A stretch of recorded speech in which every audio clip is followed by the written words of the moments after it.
हे सगळं जर समजून घ्यायचं असेल तर आपल्याला मुळात भारत समजला पाहिजे आणि भारत समजून घेण्याकरता भारतीय ज्ञान परंपरा समजली पाहिजे. म्हणजे मग आपण भारताचं अधिक प्रभावी प्रतिनिधित्व जगाच्या व्यासपीठावर करू शकतो.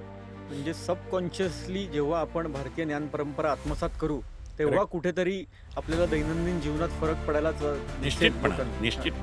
आणि एस्पेशली आत्ताची पुढची पिढी त्यांना खूप प्रमाणात आता वेस्टर्नायझेशन होतं आहे. जेन झी ज्याला आपण म्हणतो, मग त्याच्या पुढचे पण आता आलेले आहेत जनरेशन्स.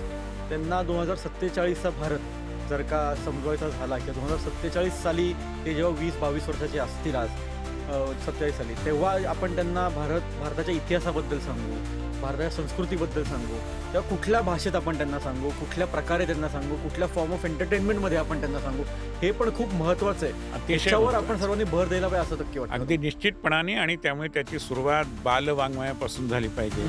आज कोरियन कार्टून्स आणि फिल्म्स या खूप लोकप्रिय होत आहेत. के पॉप नावाचा संगीत प्रकार लोकप्रिय होतो. आपण इंडी पॉप का नाही आणू शकत? भारतीय संगीत आलं पाहिजे. आणि दुर्दैवाने ही जी परभृत मानसिकता आहे ना, ती इतकी खोलवर गेलेली आहे की आपलं जे आहे ते हिणकस आहे असंच मानायचं जणू काहीतरी.